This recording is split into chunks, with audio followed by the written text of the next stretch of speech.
Good morning and a happy Sabbath. I pray that you are well and that your family is doing good. How has it been with you this week? I hope you are enjoying the long weekend that we have, celebrating our Queen, the British Queen, the Jubilee. It's such a wonderful thing to have reigned so long and to be loved by so many people. We continue to celebrate, and I hope that we are all enjoying ourselves with the street parties. If you are anywhere near me in Cambridge, we shall be having a street party on Sunday on Mill Road, near Mill Road. If you are somewhere near there, please come and join us, be with us. Let's celebrate this achievement of our Queen. This morning, my friends, I want to read again, I want to share again together from the Word of God. As always, we are continuing to talk about the Proverbs, the words of wisdom.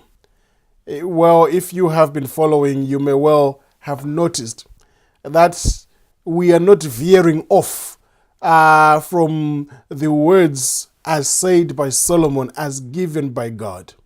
The words that shape who we are as a people, or the words that should shape who we are as a people. You will find that we have been talking primarily about the wise and the foolish. We've been talking that there are only two groups of people, that you are either on the wise group or you are on the foolish group. And one of the things we found also is that being on the wise is nothing to do with having a good educational background. It's nothing to do with having degrees and PhDs.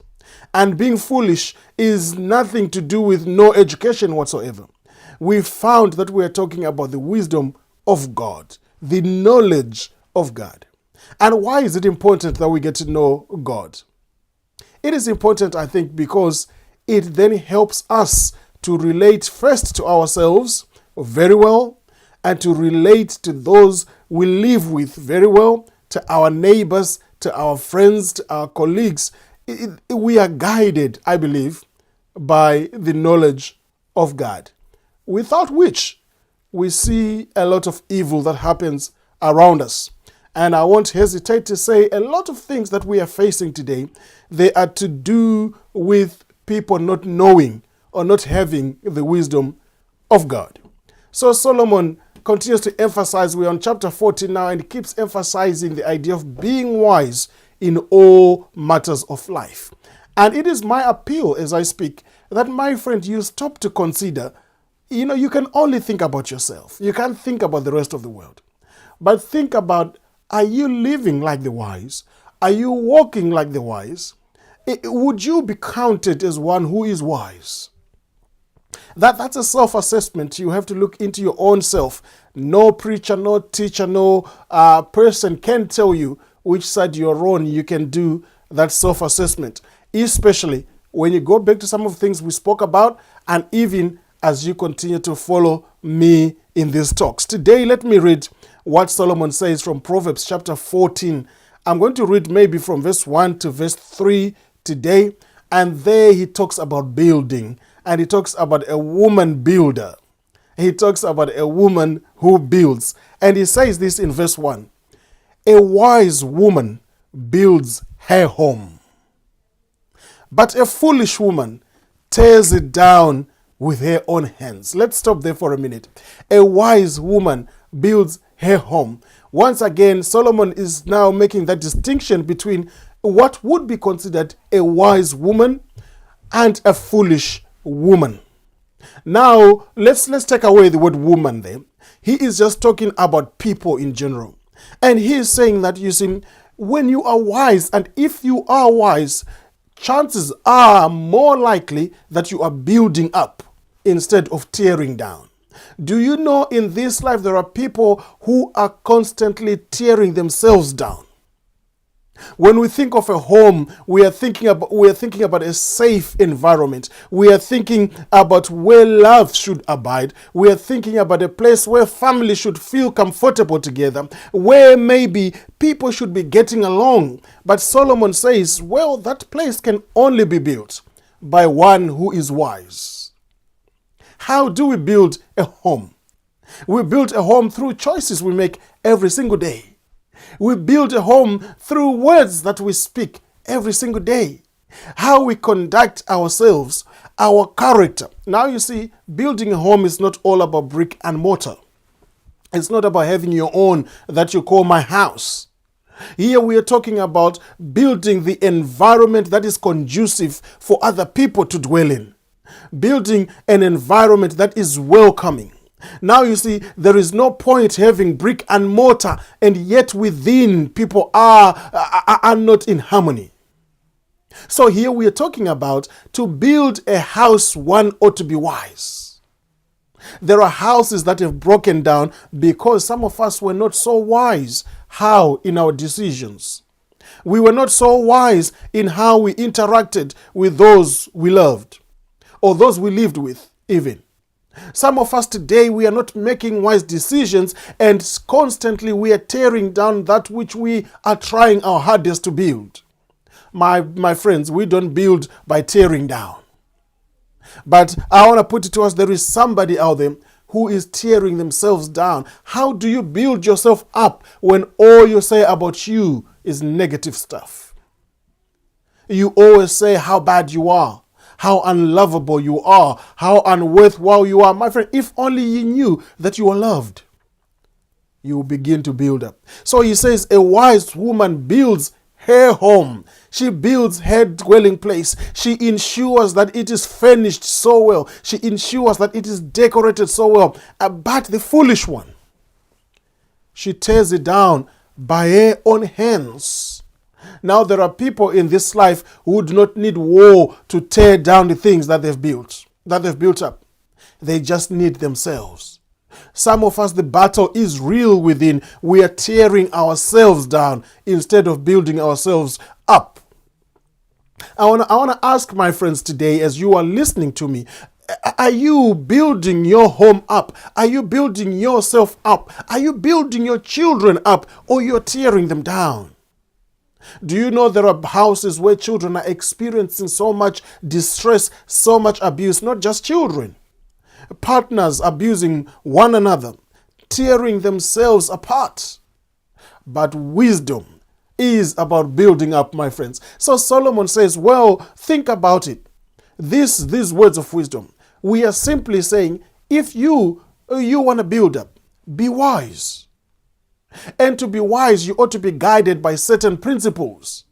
You can't just live however and whichever way you like, but you have to look for a certain set of principles which guide this life. And I want to put it to us, those principles, we cannot find them anywhere else except from God. So in verse 2 he says, those who follow the right path fear the Lord.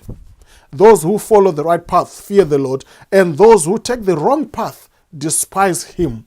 Clearly, when you put those two verses together, verse 1 and verse 2, you simply find he is saying the wise path is basically set out for those that fear the Lord.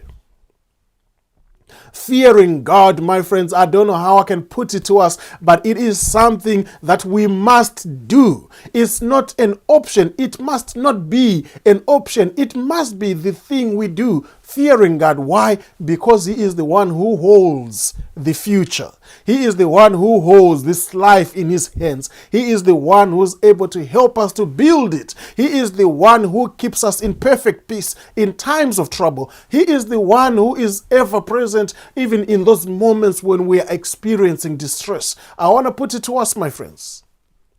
It is impossible to do it in your own power. You know you've tried yourself to put things together, but somehow those ends are not meeting.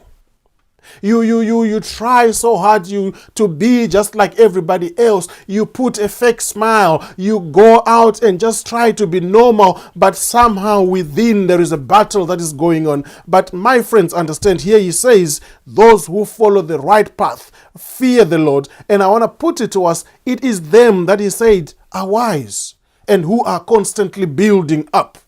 They are not tearing down. But in fact, he says, those who walk on the wrong path, they despise God. And I cannot emphasize this, but I know very well I live amongst a people who do not see the value of God. I know friends who do not value the evidence of God. You know yourself that maybe you think, oh, this is some crazy stuff that I talk about Sabbath after Sabbath. But I want to ask you, my friend, and I want to challenge you. Taste and see. You will know that the Lord is good. Taste it. How do you begin? Maybe in your own home. You don't want to be known publicly, maybe. In your own home. Go on YouTube, listen to some sermons, listen to some gospel music. Well, in fact, I know most of us, believers and unbelievers, we love gospel choirs. Listen to the words, to the content that's coming out. You will begin to see the beauty of the God that we constantly talk about. So, my friends, here the Bible simply says, only those who follow the right path fear God, and it is them who build like the wise. And today I want to put it to us that build like the wise. In verse 3, and I finish, it says, a fool's proud talk becomes a rod that beats him. A fool's proud talk becomes a rod that beats him. But the words of the wise keep them safe, straightforward. As I said earlier, your words are your worst road. You know, there are people out there, yes, they've been broken by somebody else, but they've taken themselves even further by their own words. I experience this every day. I meet people who talk about themselves, and the way they talk about themselves, sadly, it's seldom self-praise. It is always self-denigrating. It's always self-deprecating. It's always, attacking on person, on self. My friends, here Solomon simply says, your own words can be your worst road, especially those that are too proud. There are people in life that are just too proud. I've said this before. And I've met a lot of people who are just too proud. And too proud for nothing in some cases. But he says the words of the wise keep them safe. My friend, you want to be safe? You want to be wise? You really want to lead a life that is respectable for you? Seek the Lord. Fear God. How do you do that? As I said, pray. You know, God, He is receptive to anybody and everybody. You don't have to be a Christian to pray to Him. If you just humble yourself and sincerely ask Him, He will answer. He will hear your call. Now, my friends, this God that I talk about, I don't do this for fun. I do this because I believe this is a matter of life and death. You may not believe it, but we all know we die. But do we know that we all must live? And to live, we have to know Christ. Let me ask you, my friend, what is it that is in your way? What is it that hinders you to coming to Christ? Maybe I've never called you. Maybe you've never been called. You've never been invited. But I want to invite you to God. Try Him. I'm not asking you to do any magical thing here. Try Him. I am more than happy to pray for you. Or maybe pray for yourself. More than happy to find your Bible. More than happy to even do Bible studies if you want. If that is your desire, feel free to send a message, DM, comment, like. Let me ask you also to share these messages. By so doing, you'll be doing the work of God. You'll be doing the work of God, just spreading it to somebody else. So, my friends, have a wonderful day. Subscribe to my YouTube channel. Let it spread as well. I hope you are being blessed and have a wonderful rest of the weekend celebrating the Jubilee. Those that are not celebrating, those in worlds afar, have a good one wherever you are. Until we speak again, God bless you.